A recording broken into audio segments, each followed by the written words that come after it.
Today's episode of Heighten Your Sixth Sense with Sean Green. I got Miss Zahra Adloo from LA and Puerto Rico, both. Yeah, last Okay. time we spoke, I was in Puerto Rico. So I know we were just talking. I know you want to get more, be focused on being more grounded, because y'all know you're a world traveler, very Yeah. busy queen. You got a lot of things going on, different places, and it's very exciting. I'm happy to talk with you. We've actually Mhm. become, I would say, friends in a sense, because we've Yeah. communicated so much over the last couple of months to make Yeah. this finally happen. But just tell her about her. She's a psychotherapist, Ibogaine integration coach, which blends Eastern philosophy with Western psychology. She's here to share deep insights into trauma healing, addiction recovery, and transformative power of self-compassion. So, again, welcome to the show. I'm just happy to hear you. You lighten up the room, Thank and just you, your beautiful Sean. energy, and I'm just happy to give a chance to have another conversation with you. You know what, Sean? It's because you hold space for me to be myself. So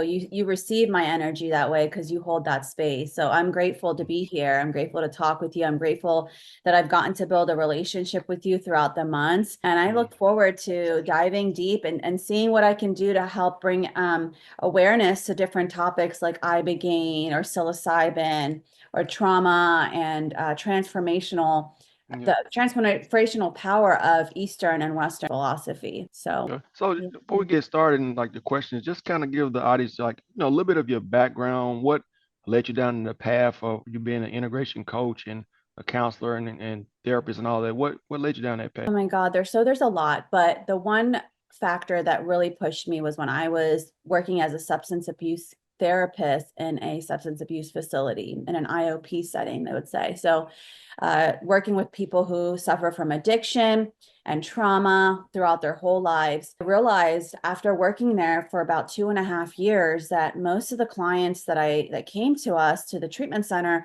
were not just coming for their first time. They had came, this has been maybe like their sixth or seventh treatment center throughout their lives. And it was basically a lifestyle that they lived. They would come into a treatment center, get nice housing, have Yeah. therapy, meet people, and then they would go out into the world after they graduated and then relapse and come back. And I shortly felt like this addiction model was definitely underserving a population that needed it the most. And so it's outdated. And I decided, okay, I'm going to take a step back. This isn't working. I'm a therapist that really values trust and honesty. And if I know that there's something out there right now that can help heal these people, I need to go towards that and see what that's about. So before I started my treatment center, before I started working, I was in graduate school and I saw this documentary titled Dosed. And Dosed basically encompassed a woman who had a 17-year old heroin addiction. And she looked like your average person walking outside, which was shocking to me because Wow.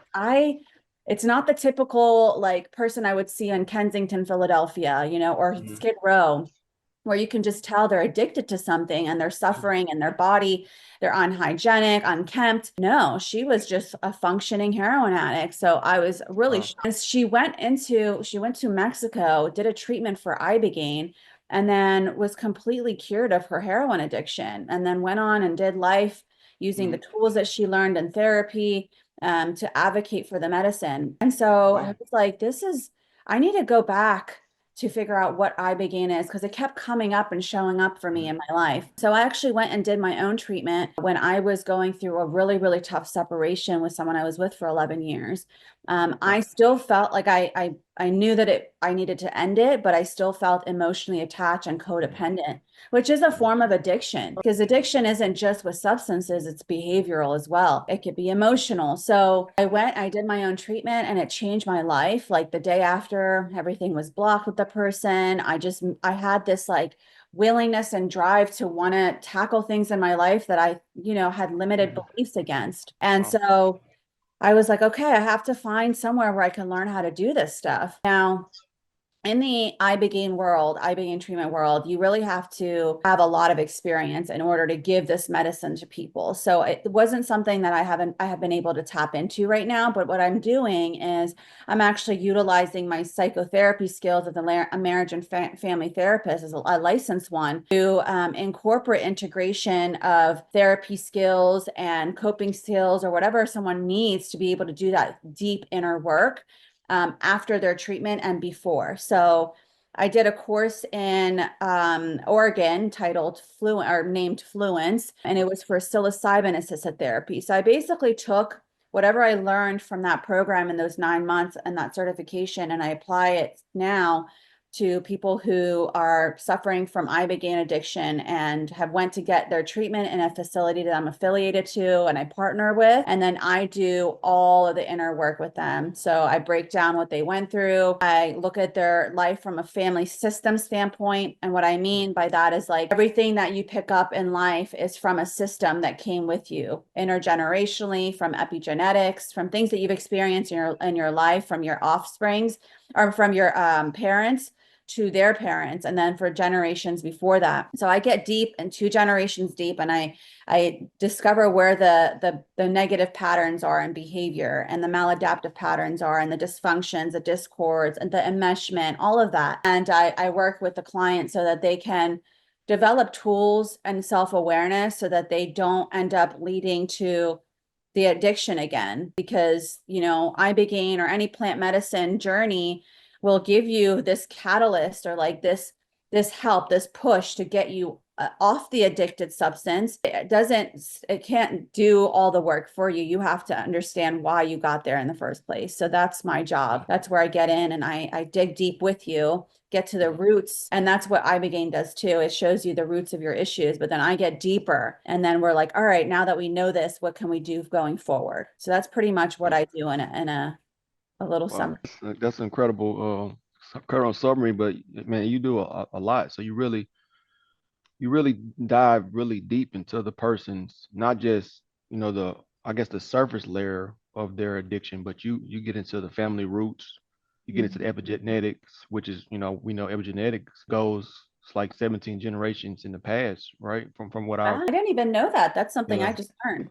I heard that on a podcast. On a Billy Interesting. Carson's podcast, he was talking about that, and Wow. so because I learned about that about 4 or 5 years ago. He did a Yeah. whole thing, went into the epigenetic memories and how it's so embedded in the DNA. And like you have different things that in your life that you may not even be aware of why you're doing it, but it's from the epigenetics. So true. Like Mhm. sometimes I wake up and I'm like anxious for no reason. And I'm just like, where's that coming from? Mhm. Like, where's this thought? Where's this fear coming from? Because it's not Yeah. mine. I don't need to have that fear, but it's Yeah. here. So I'm like, oh, okay. I wonder if like that's from my mom or that's from my dad or because my Mhm. parents did immigrate to the US. I'm like, I wonder if this is what I'm picking up on because it's not mine, but it still hits me. Yeah, So I yeah.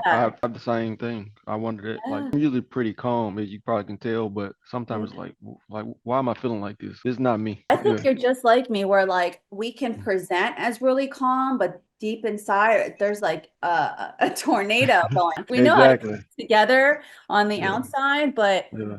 and it's so I gotta give you some advice because this has helped me so much. Mhm. If I don't work out in the morning, I tend to have a lot of thoughts that just radiate in my head, right? And so if I don't have the time to work out, what I always do is I try to either journal or I say the things that are going on in my mind out loud. And I actually learned that it's not just like a therapy practice or a coping skill, there's Mhm. neuroscience behind it. So when you keep those thoughts in your mind, you don't share them, you don't put them on paper or you don't Mhm. express them, they actually just circulate and produce cortisol in your body, which is stress, the stress hormone. So then you're just stressing your body out over and over. And then like it's like a negative feedback loop. Like Mhm. stress, then it's going to lead back to the thought again. And like it's going to reinforce the thought. So it's like journaling, dude. Journaling helps so much. And I used to hate doing it because I hate my handwriting. Like if I showed you, Well, it's not a cute girly well, handwriting.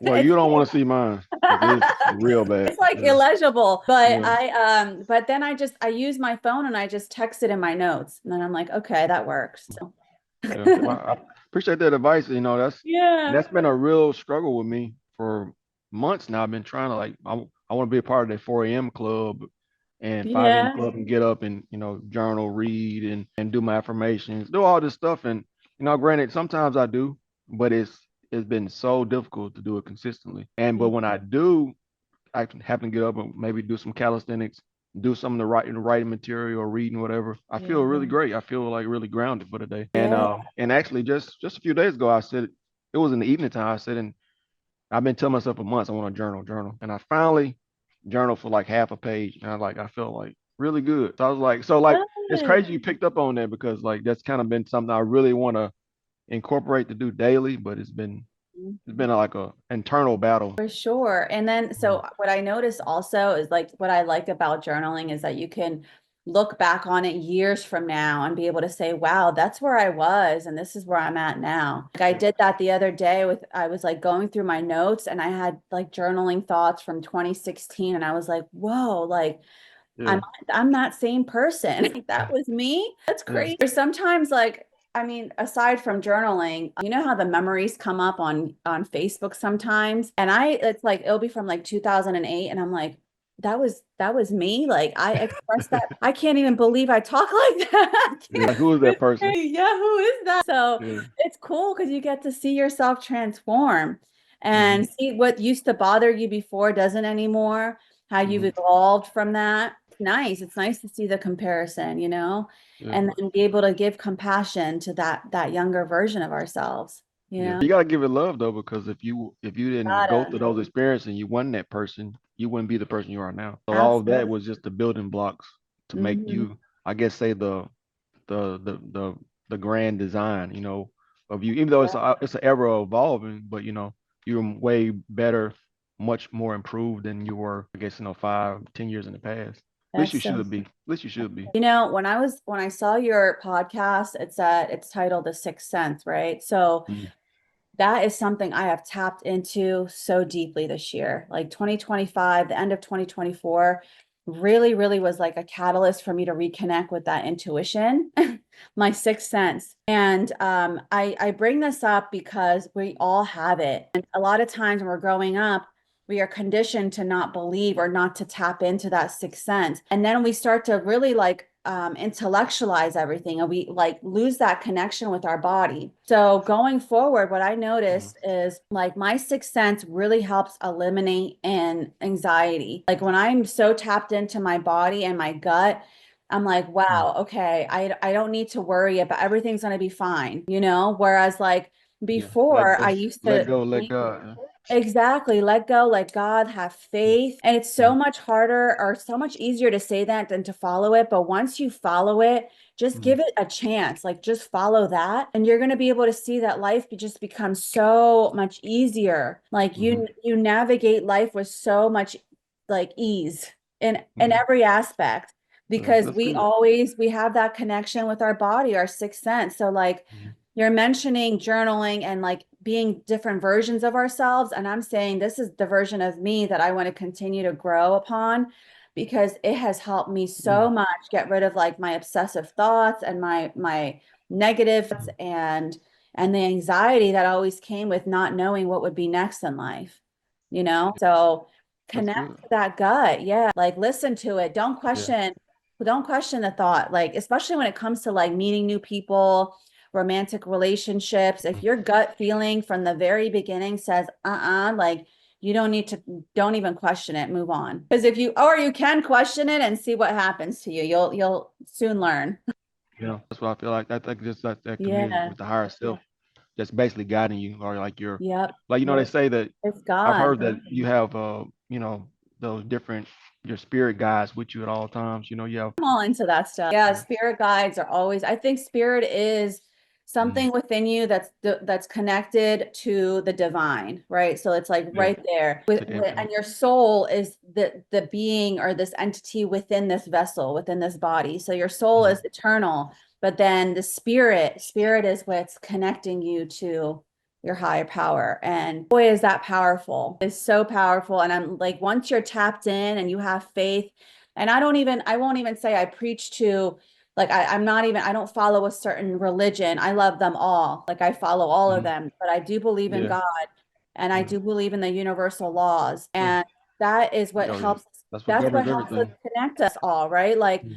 I feel like Mhm. religion is good for community. It's good for like having shared values with others, but I don't like the divide. So I don't like to say, oh, I can't go to this place of faith because my sister is Christian and I'm Muslim. I don't like Yeah. so I'm like I'm going to all of it and I'm going to sit and get something from all of it Mhm. and I'm going to feel united. And so that's why I really love Mhm. universal laws Yeah, because they're exactly. everyone can relate to them. That's why I love yoga because it's not just about the body postures and moving. Mhm. There's a whole philosophy behind it. Right. And we are all one at the end of the day. Yeah. There's no Yeah. separation. Separation is illusion. Yeah, Exactly. exactly. Hmm. You know what? Someone also like pointed this out to me a few weeks ago, and I've been like mind blown since. So, you know how we have the galaxy and you just basically see like this circle in the Hmm. galaxy? He was like, this is everyone's consciousness. So, like, everyone's consciousness is the energy connected, which is creating this galaxy. And so, Hmm. when we say we are all one, that's what's creating this galaxy because it's literally a circle and we're all connected to it. I was like, whoa. That is Yeah. really cool. I don't know. For whatever reason, Yeah. it makes sense to me. And I'm like, that is a really cool concept to believe that that is something That's that brings us back to feeling like we are one, you yeah. know? I mean, that's true because they say that your thoughts they've saw it in the lab that they've seen the thoughts leave the brain and go. So so basically you receive you're Yeah. receiving and you're downloading, you sending and downloading at the same time. Interesting. Yeah, So I that mean, makes sense. we talk about that with like manifestation and quantum physics, Yeah. right? Like your thoughts become a frequency, and then you Yeah. match that frequency with something that's similar, right? Mm. Like attracts like. So I think like that's what I've been focusing a lot on too, is that, Yeah. Me whenever too. I'm noticing I'm having like these negative thoughts, I'm like, I need to reframe Yeah. this with gratitude. You got to reject it. You got to Reject it. reject it and be Yeah. grateful. Like Mhm. every experience is a moment to be grateful Yeah. and know that like when you surrender to your higher power, he divinely has created everything in just the perfect timing and the perfect place at with Yeah. everything just planned It's and all divine. divine perfection, right? So Mhm. if we trust that, then that, we have to be in gratitude for everything because Mhm. everything is put in front of us as a growth gift. So even Yeah. those moments that feel really hard for us, they are there because you wouldn't move if you weren't uncomfortable. So Mhm. they're Yeah. trying to get you to be, the Yeah. universe is like, and God is like, no, no, no, you're good. Like, I know you're good, but I'm going to test you. You asked for strength. I'm going to give you something that's going to make you stronger, Yeah. right? You want this? I'm going to prepare you. I'm going to put these challenges in front of you so that when Mhm. you are ready, you are perfectly where you want to be and with that vision that you have in your mind. Yeah. And there's actually like this neuroscientist I watch on YouTube. Her name is Tara Swart. Yeah. I know. Yeah, so she talks all about that. She talks Mhm. about the neuroscience of manifestation. And she says the most powerful tool is visualization. So we Mhm. visualize what we want to see and we let go because and I letting go is so important because what we don't know outside of our unconscious awareness is limiting us. So You can't what worry about we the how. You right, can't worry about the how. exactly. Like Mhm. we limit ourselves if we stick to what we consciously know. If Mhm. we envision something, we visualize it, and then we let go, then God, our creator, the Attraction. universe is going to give us either just that or something greater that we couldn't even imagine. And Hmm. that's like to me, that's where the magic is. So It is. Definitely. so it Because just makes that's why it you makes always got to me know what your smile. goal is. You always got to know what your goal is. Exactly. Always know your goal first. You're Mhm. so right. I'm so glad You that got, you brought that up. yeah, Yeah. you got to know, you got to always know what your goal is, but you have to you can't work towards the goal. You have to visualize the goal, repeat the goal, repetition, and bring your goal into reality. That's so true. I'm so glad you said that because Mhm. if you if you don't have a goal and you don't have a like there's a target that you're missing every time. Like Mhm. you shoot things and you don't have that goal, then you don't really shoot on the Yeah. dot, right? Like Yeah. you're scattered. That's Mhm. actually like that's a really good point that you brought up because I have ADHD. So Yeah. when Me you as said well. I do a lot, it's because my mind think I'm neurodivergent. My mind is always like, okay, but what I do Mhm. with that is I'm like, all right, with all the interests that I have, are they under the umbrella of therapy and healing arts? And if they are, then okay, they go under there. But if it's something like Yeah. really outrageously out there, or like just not in connection to my purpose, then I'm Mhm. like, all right, that's cool, but Yeah. chill for a little bit, because you want to master something. You don't want to be Yeah. a master of none. Yeah. So at Exactly. least for me, everyone is, entitled to do what Yeah. they want. I mean, I would say you're a master at your craft. You mean? Thank you. I mean, Definitely. they say you have to have 10,000 hours, right? According to, there's a book called Mindset that I read a long time ago The by outliers. Harold Dweck. Outliers is Oh yeah, what I think it is. Outliers. That's the book. Yes, I'm Mhm. so glad you called me out. Yeah, so it wasn't Mindset, it was the Outliers. And it said that either 10 years or 10,000 hours. So I will say, like, intrinsically, I've always been a therapist to my friends throughout my life, but Yeah. professionally, it's been since 2018. So I don't even know how many years that is, but Yeah. I'm not at the I'm, 10,000 yet. it's coming close. You It's almost at coming 10 years. close. Yeah. So then I can Mhm. call myself a professional. That's funny. That's funny. Ibogaine work as a tool for addiction recovery, and what should someone know before considering it? Okay. So before considering it, I just want to say that safety is a huge component to your treatment. So you have to make sure you go to a reputable source. And that's why I'm here. That's why I'm advocating, because Mhm. I'm connected to a source that I really trust, that I visit often, and they have really rigid rules around how they process a Mhm. client and what they do before they administer Ibogaine to them. And as far as addiction treatment goes, it basically reverses addiction in the brain. So it takes you to the state before you had the addiction, and it rewires the chemicals in your brain so that you no longer have the desire or the need to be able to, the need for, or the desire to take the medication or the Mhm. drug in order for you to feel like you can live. Because Yeah. what happens with people who are addicted, it becomes like a basic need for them. So just like how we need water to survive and how we need food every single day, that drug is just parallel to that. And so for them, like, they've hurt a lot of people, they've lost a lot of things in their lives, and everyone, gets mad, and they're like, oh, how can this person do this drug and not care about me, or, that, but it's not up to them. Their brain, their chemistry has changed to the Mhm. degree where now their body is like reacting and going through withdrawals or suffering, thinking that they're going to die, because it's a basic need, just like food and Mhm. water. So it basically removes all of that, and it's a 3-day journey. But for each person, it's different. So I would say, like, if someone had a heroin addiction or a fentanyl addiction, they would actually have to go to treatment for 2 weeks, up to 2 weeks. And in that treatment process, you get low doses, and then you get low doses of the Ibogaine, and then they wean you off, and they give you a little bit more until the whole drug is Mhm. out of your system. So, Okay. but for someone like me that like wanted to just do it for the psycho-spiritual reasons, just to help with my OCD, depression, anxiety, and Yeah. trauma, I did it for 5 days, which was a week, but my actual journey was 3. So yeah, it So it's was three days or three 3 weeks? days. So Okay. you ingest it into something called a flood dose. Mhm. And in that flood dose, you have different experiences, where one is you get visuals. So just like a projector is in front of your eyes, you get to see your life and the messages that you need to take from the experience right in front of Mhm. your eyes. You don't sleep for those 3 days, but you're not tired. You're not hungry, but